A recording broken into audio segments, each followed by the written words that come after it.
मित्रहो नमस्कार. आज आपण भारतीय राज्यघटनेमधील राज्य धोरणाची मार्गदर्शक तत्वे या अतिशय महत्त्वाच्या भागावरती चर्चा करणार आहोत. मी जसं मागच्या एका व्याख्यानामध्ये आपल्याला सांगितलेलं होतं की राज्य धोरणाची मार्गदर्शक तत्वे अर्थात directive principles of the state policy हा अतिशय महत्त्वाचा भारतीय राज्यघटनेमधील भाग असून भाग 4 मध्ये अनुच्छेद 36 ते अनुच्छेद 51 एवढी आर्टिकल्स एवढे अनुच्छेद या मार्गदर्शक तत्वांच्यासाठी भारतीय राज्यघटनेच्या निर्मात्यांनी खर्च केलेली आहेत. त्यामुळे केवळ एखाद्या सलग लेक्चरमध्ये मार्गदर्शक तत्वांवरती चर्चा करून आपण त्यांना संपवू शकणार नाही किंवा तो विषय आपण इतक्या सहजासहजी वाइंड अप करू शकणार नाही. म्हणून मी मागच्या आपल्या लेक्चरमध्ये आपल्याला सांगितलं होतं की मार्गदर्शक तत्वांच्या एकूण ज्या तरतुदी आहेत त्याचं जे महत्त्व आहे त्याच्या इम्प्लिमेंटेशन मधलं जे काही यशापयश आहे या संदर्भामध्ये 2 भागांमध्ये आपण हे लेक्चर डिव्हाइड करणार होतो. त्यानुसार मी या आधीच्या व्याख्यानामध्ये आपल्याला भारतीय राज्यघटनेमध्ये राज्य धोरणाच्या मार्गदर्शक तत्वांच्या संदर्भामधील त्यांचं महत्त्व विशद केलेलं होतं. त्याच्यावरती आपण चर्चा केलेली होती. मार्गदर्शक तत्वांच्या संदर्भामध्ये काय मर्यादा त्यांच्या आहेत, मार्गदर्शक तत्वांच्या काय मर्यादा आहेत यावरती आपण चर्चा केलेली होती. आणि त्याचबरोबरीनं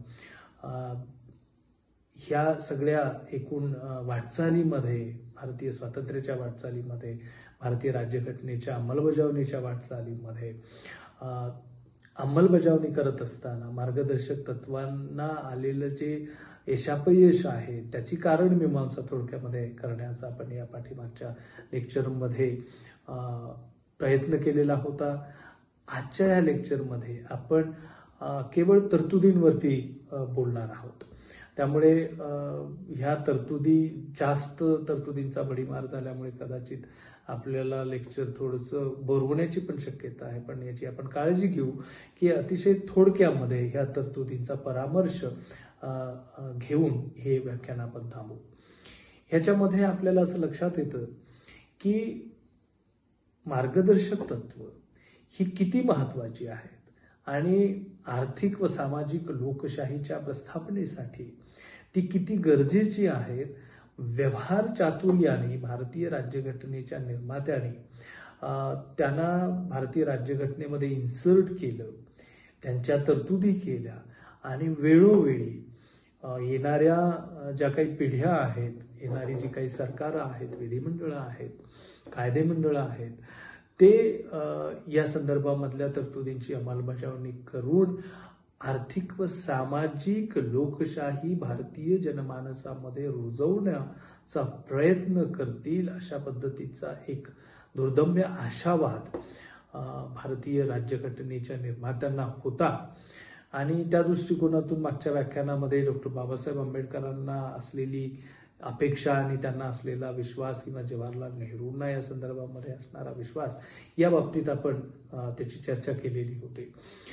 आता आपण अनुच्छेदांवरती फोकस करणार आहोत की जे अनुच्छेद आपल्याला सर्व पद्धतीच्या एक्झाम्समध्ये नेट सेट असतील किंवा MPSC, UPSC किंवा इतर कॉम्पिटिटिव्ह एक्झाम्स आणि त्याही पलीकडे मी नेहमी आपल्याला सांगत असतो की आपण एक भारताचे सजग व सुज्ञ नागरिक म्हणून आपल्याला ह्या सगळ्या तरतुदींची इत्यंभूत माहिती असणं हे आवश्यक आहे. जर ती माहिती नसेल तर आपण त्याची अंमलबजावणी होते आहे की नाही किंवा आपल्या प्रतिनिधींना आपण त्या बाबतीत जबाबदार धरू शकणार नाही किंवा जबाबदार बनवू शकणार नाही.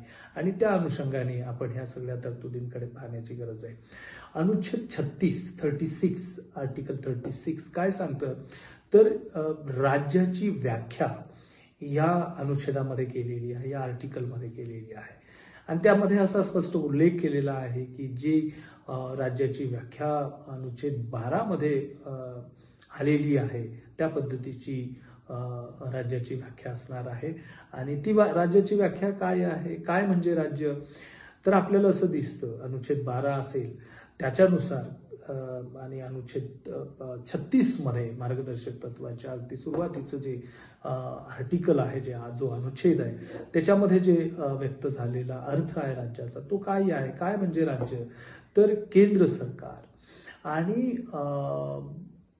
केंद्र सरकारच्या बरोबरीनं कायदेमंडळ, संसद, घटक राज्य सरकार आणि घटक राज्य सरकारांच्या बरोबरीनं घटक राज्यामधली विधिमंडळ आणि त्याचबरोबरीनं स्थानिक जी स्वराज्य संस्था आहेत किंवा स्थानिक शासनांचे जे काही प्रकार आहेत, इन्स्टिट्यूशन्स आहेत, ह्या सर्वांचा समावेश राज्य या संकल्पनेमध्ये होतो. याचं स्पष्टीकरण अनुच्छेद 36 मध्ये त्या ठिकाणी आलेलं आपल्याला दिसते.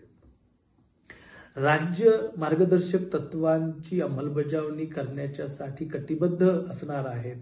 ते त्यांचं दायित्व आहे, ते त्यांचं कर्तव्य आहे, ती त्यांची जबाबदारी आहे. अशा पद्धतीचा विश्वास, अशा पद्धतीची कमिटमेंट आपल्याला मार्गदर्शक तत्वांमधल्या ह्या अनुच्छेद 36 मध्ये दिसते.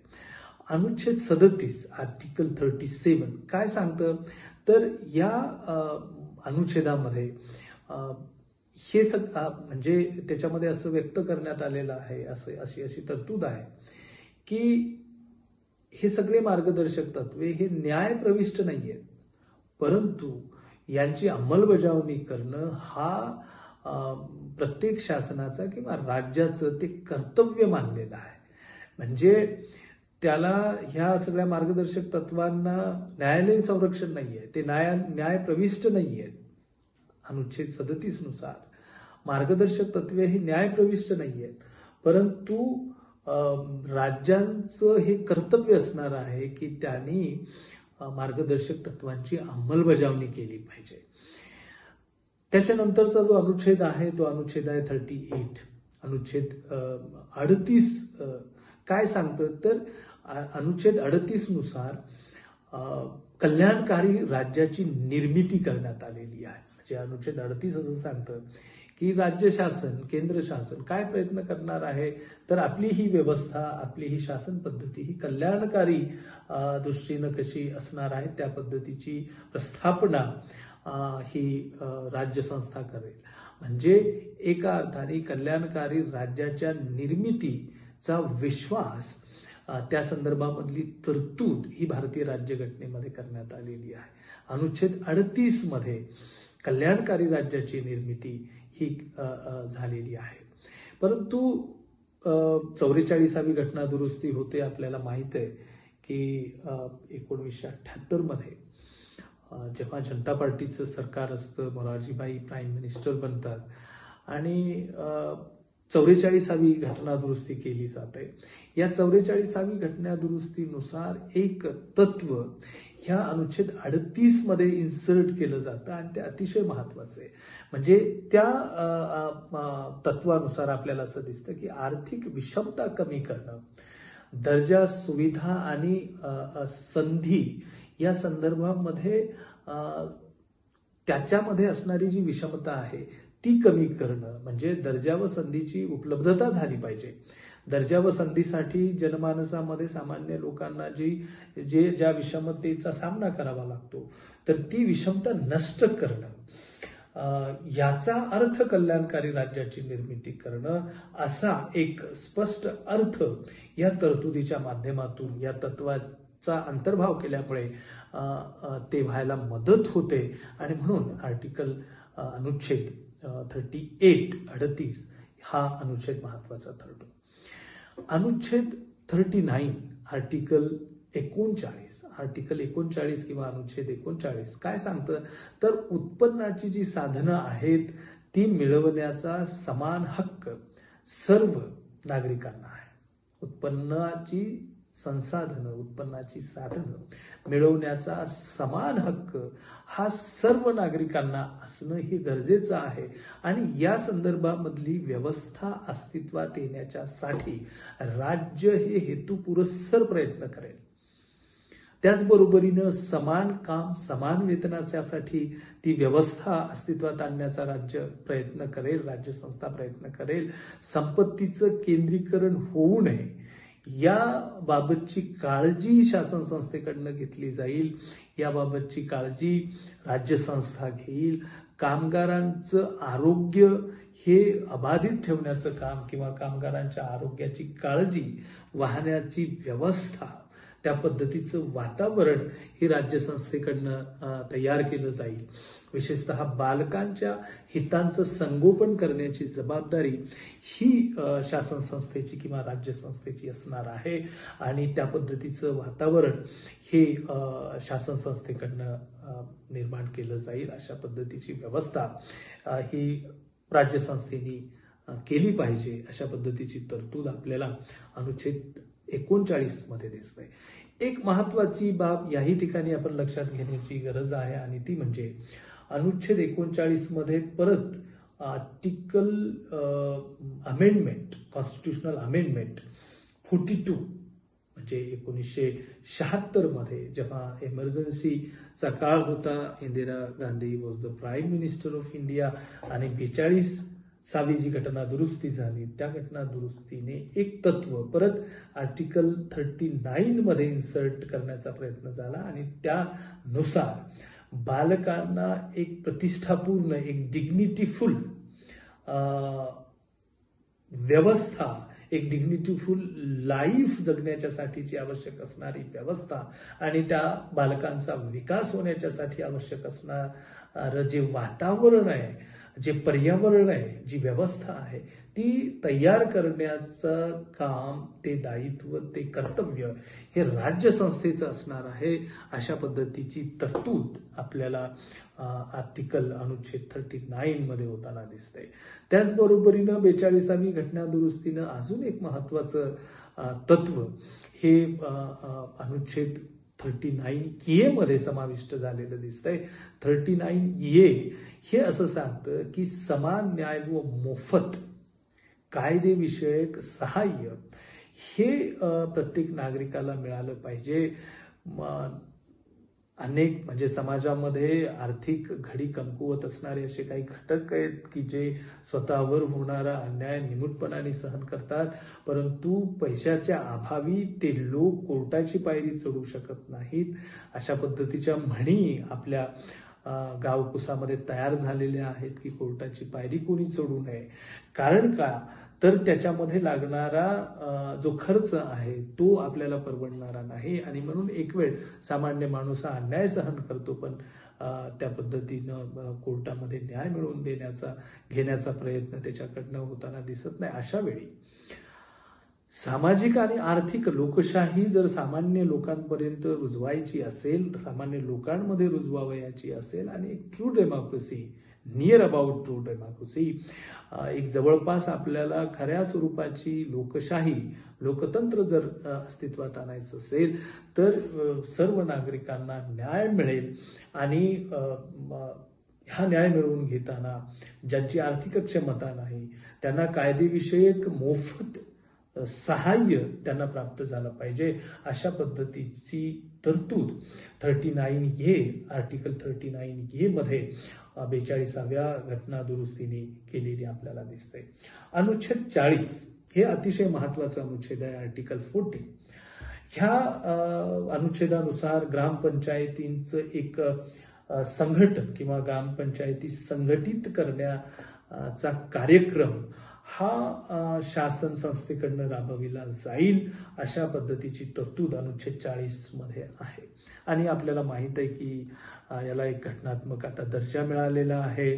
त्याच्यावरती 73rd and 74th amendment in the Indian constitution in 1992 हे झालेलं आहे आणि 1993 पासनं 1993 पासनं आपल्याला असं दिसतं की पंचायत राज व्यवस्था ही आपल्याकडे अस्तित्वात आलेली आहे.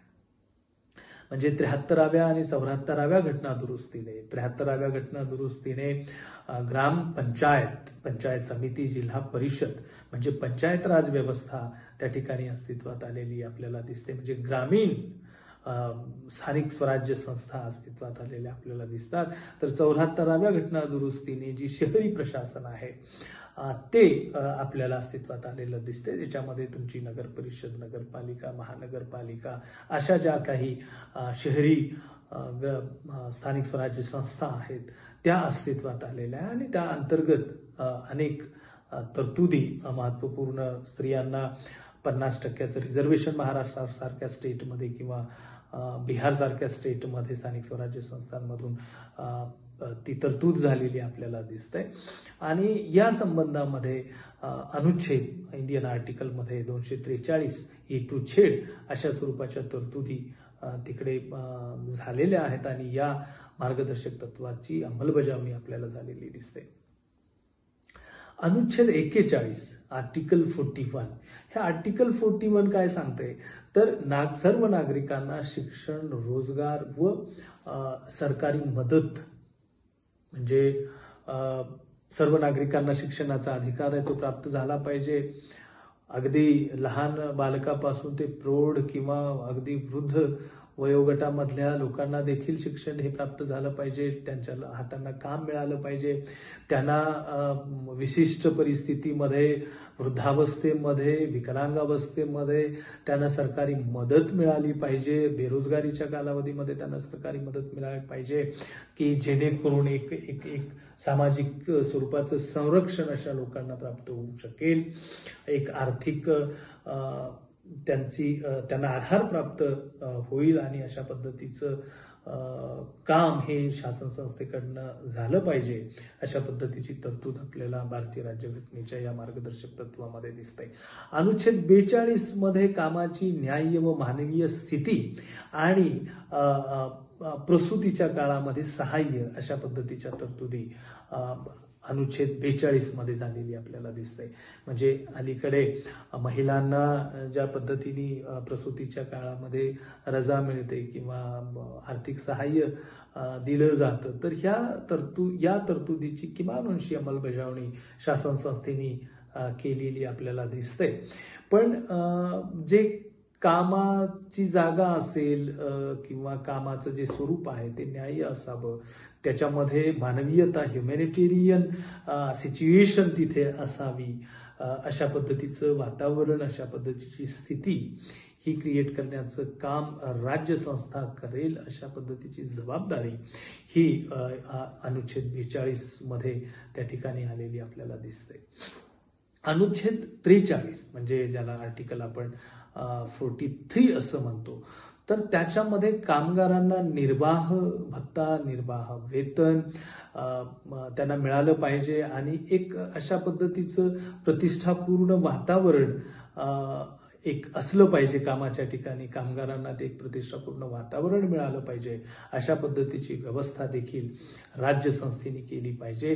ग्रामीण भागामध्ये वैयक्तिक आणि सहकारी तत्वावरचे काही ज्याला आपण कुटीरोद्योग म्हणतो ते एस्टॅब्लिश करण्यामध्ये आणि त्यांना चालना मिळण्याच्यासाठी देखील शासनाने प्रयत्न केला पाहिजे. अशा पद्धतीची तरतूद त्याच्यामध्ये आपल्याला दिसते. आर्टिकल 43 मध्ये आर्टिकल 43B मध्ये उद्योगधंद्यांच्या व्यवस्थापनात कामगारांचा सहभाग असावा. त्या मॅनेजमेंटमध्ये कामगार जर असतील तर त्यांना चांगल्या पद्धतीनं एक सपोर्ट मिळेल, एक आधार मिळेल आणि म्हणून अनुच्छेद 43 मध्ये जे 42वी घटना दुरुस्तीने त्याच्यामध्ये त्याचा अंतर्भाव झालेला दिसते की एक व्यवस्थापनामध्ये, मॅनेजमेंटमध्ये कामगारांचा सहभाग होण्याच्या दृष्टिकोनातून ही अतिशय महत्वाची तरतूद 42व्या घटना दुरुस्तीने एक अनुच्छेद 43A मध्ये झालेली दिसते. अनुच्छेद 44 समान नागरी संहिता, कॉमन सिव्हिल कोड ज्याची चर्चा आज आपल्या देशामध्ये मोठ्या प्रमाणामध्ये सुरू आहे. अलीकडेच उत्तराखंड राज्याने अशा पद्धतीचं एक समान नागरी संहितेच्या संदर्भामधलं एक बिल पास केलेलं आहे ज्याविषयी आपण सगळेजण अवेअर आहोत. त्याचे इम्प्लिकेशन्स, त्याचे चॅलेंजेस काय असू शकतात, त्याची नीड काय आहे, त्याचं महत्त्व कसं आहे आणि त्याची अंमलबजावणी होण्याच्यासाठी राज्यसंस्थेने काही खरंच देशामधलं वातावरण, समाजामधलं वातावरण त्या पद्धतीचं तयार केलेलं आहे का? कारण ही सगळी वातावरण निर्मिती होणं आणि मग अशा सगळ्या तरतुदींची अंमलबजावणी होणं हे देखील महत्त्वाचं असतं. या दृष्टिकोनातून देखील आपण ह्या आर्टिकल अनुच्छेद 44 कडे बघणं गरजेचं आहे. अनुच्छेद 45 ज्याच्यामध्ये शिक्षणासंबंधीचा मोफत व सक्तीचा अधिकार प्राप्त झालेला आहे. म्हणजे बालकांचं वय 6 पर्यंत व संगोपन, शिक्षण व संगोपन 6 वर्ष वयापर्यंतच्या बालकांचं करणं हे 45 अनुच्छेद मध्ये होतं. परंतु 86वी 86th amendment in the constitution, 86वी घटनादुरुस्ती 2002 मध्ये झाली, 86th अमेंडमेंट. आणि आपल्याला असं दिसते की 6 ते 14 वर्ष वयोगटातील सर्व बालकांना शिक्षण हे सक्तीचं व मोफत अशा स्वरूपाचा कायदा बनला. 21A मध्ये त्याचा अंतर्भाव फंडामेंटल राईट्स मध्ये झालेला आपल्याला दिसतो. ते आपल्याला बघणं महत्वाचं आहे. आणि तिकडे फंडामेंटल ड्युटीज मध्ये 11वं एक कर्तव्य या संदर्भामध्ये जोडलं गेलेलं आहे. हे देखील आपण लक्षात घेणं गरजेचं आहे. अनुच्छेद 46 अनुसूचित जाती, अनुसूचित जमाती व इतर ज्याला दुर्बल घटक म्हणतो यांचं शैक्षणिक व आर्थिक हित संवर्धन होण्याच्यासाठी आणि त्यांचं शोषणापासून संरक्षण होण्याच्यासाठी राज्य संस्था प्रयत्न करेल. त्या पद्धतीचं वातावरण, त्या पद्धतीच्या योजना, त्या पद्धतीची धोरणं आखणं आणि त्यांची अंमलबजावणी करण्याचं दायित्व, त्यांचं कर्तव्य हे राज्य संस्थेचं आहे. अशा पद्धतीची तरतूद आपल्याला अनुच्छेद 46 मध्ये दिसते. ह्याचंही किती ह्याची अंमलबजावणी होते याविषयी आपण त्याचं असेसमेंट केलं पाहिजे.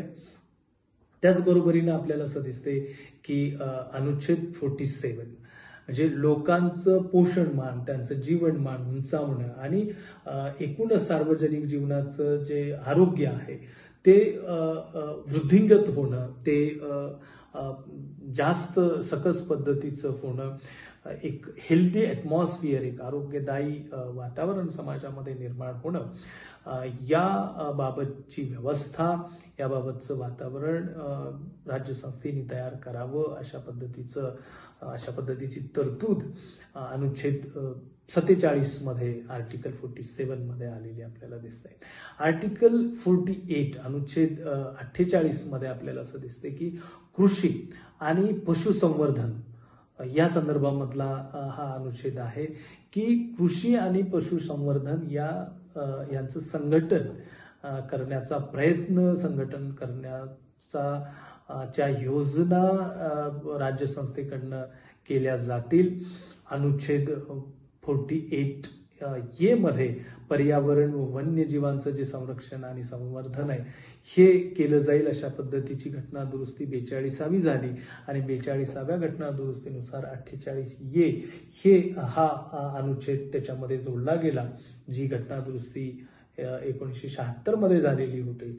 आणि या 42व्या घटना दुरुस्तीने आपल्याला असं दिसतं की पर्यावरण व वन्यजीवांचं संरक्षण आणि त्यांचं संवर्धन करण्याचा प्रयत्न किंवा करणं हे राज्यसंस्थेचं कर्तव्य मानलं गेलेलं होतं. अनुच्छेद 49 नुसार आर्टिकल 49 नुसार राष्ट्रीय स्मारक किंवा स्थान किंवा वस्तू जे की ऐतिहासिक आहेत, हिस्टॉरिकल वारसा जपण्याच्या दृष्टिकोनातून त्या महत्वाच्या आहेत, तेव्हा राष्ट्रीय स्मारक, वस्तू, स्थान या घटकांचा त्यांचं संरक्षण करणं, त्यांचं संवर्धन करणं हे राज्यसंस्थेचं कर्तव्य आहे आणि राज्यसंस्थेने ते प्रायोरिटीनं केलं पाहिजे अशा पद्धतीची तरतूद आपल्याला आर्टिकल 49 मध्ये दिसतंय. अनुच्छेद 50 आर्टिकल 50 अनुच्छेद 50 याच्यामध्ये एक ज्याला म्हणू आपण न्यायव्यवस्था, ही न्यायव्यवस्था कार्यकारी मंडळापासून स्वतंत्र असावी, त्याच्यामध्ये कुठल्याही पद्धतीचे इंटरफिअरन्स नसावं. कारण समाजाला जर नागरिकांना न्याय जर प्राप्त करून द्यावयाचा असेल तर त्याच्यामध्ये कुठल्याही पद्धतीच्या पॉलिटिकल इंटरफिअरन्स किंवा कार्यकारी मंडळाचा इंटरफिअरन्स असता कामा नये, तर एक स्वतंत्र पद्धतीची न्यायपालिका असणं गरजेचं आहे. आणि या संदर्भामध्ये ही कशी अबाधित राहील किंवा अशा पद्धतीचं वातावरण कसं निर्माण होईल या पद्धतीची दक्षता, याबद्दलची दक्षता घेणं आणि त्याबद्दल काम करणं हे राज्यसंस्थेचं कर्तव्य मानलं गेलेलं आहे. अनुच्छेद 51 आर्टिकल 51 आंतरराष्ट्रीय शांतता व सुरक्षेच्या संदर्भामध्ये हे आर्टिकल आहे. आंतरराष्ट्रीय शांतता ही प्रमोट करणं, तिला प्रोत्साहन देणं, या पद्धतीने भारताच्या परराष्ट्र धोरणाची आखणी राज्यसंस्था करेल. त्याचबरोबरीनं आंतरराष्ट्रीय स्तरावरती एक सुरक्षेचं वातावरण असेल, युद्धासारख्या घटना होणार नाहीत, परस्परांमधले राष्ट्रांमधले जे काही मतभेद आहेत किंवा जे काही संघर्ष आहेत ते लवादाच्या माध्यमातून शांततेच्या मार्गाने ते सोडवले जावेत आणि त्यासाठी राज्यसंस्था ही प्रयत्न करेल. अशा पद्धतीची तरतूद अनुच्छेद 51 मध्ये करण्यात आलेली आहे आणि अनुच्छेद 51 नुसारच भारताच्या परराष्ट्र धोरणाची आजपर्यंत कमी अधिक प्रमाणामध्ये वाटचाल होताना आपल्याला दिसते आहे. त्यामुळे ह्या अगदी 36 to 51 या सर्व अनुच्छेदांचा आपण या ठिकाणी परामर्श घेतलेला आहे. तो थोडक्यात हा परामर्श अशा स्वरूपाचा होता. याच्या म्हणजे राज्य धोरणाच्या मार्गदर्शक तत्वांच्या पहिल्या भागामध्ये आपण जे की ह्याच्या आधीचं एक व्हिडिओ लेक्चर आहे त्याच्यामध्ये आपण मार्गदर्शक तत्वांचं महत्त्व, त्याच्या मर्यादा आणि मार्गदर्शक तत्वांच्या अंमलबजावणीमध्ये आलेलं यशापयश याबद्दलची चर्चा केलेली होती. आणि या भागामध्ये आपण सलग अनुच्छेद 36 ते अनुच्छेद 51 पर्यंत ज्या मार्गदर्शक तत्वांच्या तरतुदी आलेल्या आहेत या सर्व तरतुदींची चर्चा आपण ह्या आजच्या व्याख्यानामध्ये केलेली आहे. तेव्हा ह्याच्या पुढील व्याख्यानामध्ये आपण अशा स्वरूपाच्या भारतीय राज्यघटनेमधल्या अतिशय महत्त्वाच्या पुढल्या भागावरती चर्चा करणार आहोत. तोपर्यंत धन्यवाद, नमस्कार.